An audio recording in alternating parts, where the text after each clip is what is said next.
Hey there, so today we have another review, and this is from Treehouse. This is Dreamer, so this is their take on Hefeweizen. Might notice no Teku. I think it's like a 4 or 5 year old Treehouse Teku.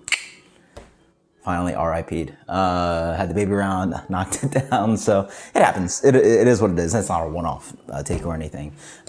Yeah, avoid using your fancy glassware because those, I've broken a fair amount of glassware in my life. It's just like you're home, you know, you're relaxing. And it's not like when you're out, you know, you can be drinking and out and stuff and like you don't break anything when you're home.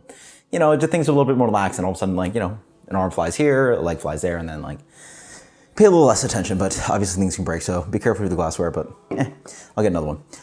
This is Dreamer, so this is a German style Hefeweizen, and you know, has some information about their mash program, because mash is, at least the German traditional way, is quite complex. Step mash and ferulic acid rest and all that kind of crazy stuff. So 5.2% German style Hefeweizen. Very ambitious. I really think king, or one of the kings of New England IPA, they do a lot of classic styles. They do like British bitter and like German, you know, Pilsner and, you know, just mixed fermentation, and then they mess with like Hefeweizen and American brown ale and porter. Like it's just crazy. Like they really try to mess around a lot of styles. So like, you know, true brewer, right? So head retention, yeah, I don't think it was that great. Like it really did not fluff out like a can conditioned beer or bottle conditioned beer, but comes in a really beautiful color, nice haze to it. I find that Hefeweizen can be generally a little bit darker, but yeah, that's Hefeweizen. It's bubblegum, it's clove. It mostly leans on a little bit of the phenolic. Ripe banana as well. It's just so obviously Hefeweizen, like, you know, yeah, I mean, it's one of the easier kind of like beers to pick out of a, you know, one of the styles that are blind tasting. It's just it's so definitive, and it's like multiple notes. It's that specific. It's always that banana and or the clove. So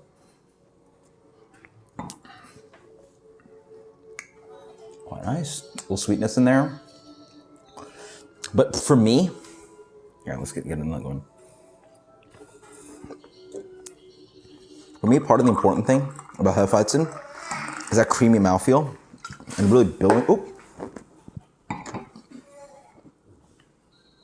building beautiful head. I think we've sort of gotten there.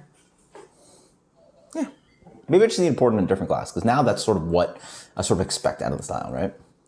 It's sustaining, nice, tiny bubbled kind of head, but this one's even a little rocky, a little strange. It's very crushable. I feel it's a little, yeah, it's right there. It's got a really nice cracked wheat quality to it. Really like accentuates that wheat note in there. The malted wheat specifically, a little sweetness in there. It's got a nice balance. Like some of these beers, like for me, like Hefeweizen, it's not one of my favorite styles because of its like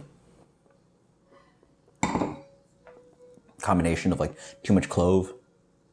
This one has a nice amount of it. Not that much bubblegum. Dried erasers, like what some people get up to, a hint of that.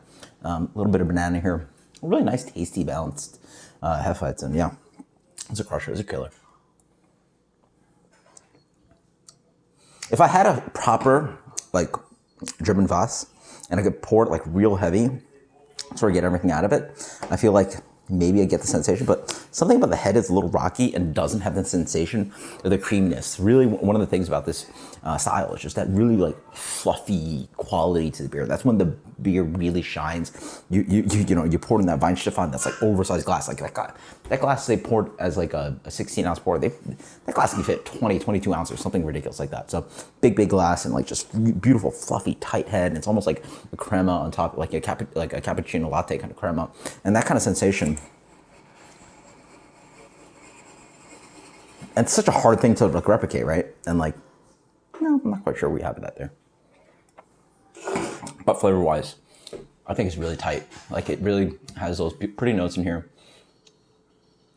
But again, something about that like rounded mouthfeel coating quality accentuates sweetness into this kind of like sensation that makes the style work. This to me is like, again, I like Ellipsis made a beer like this. It's our take on Hefeweizen.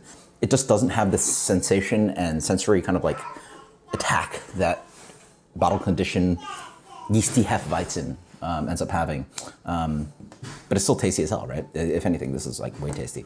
This for me, let's say,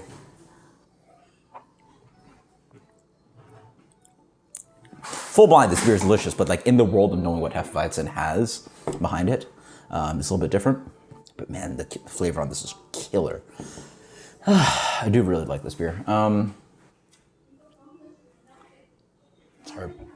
It's also a style that I actually don't really like that much, but I think this glass is pretty good here, right here, or this can here, pretty good.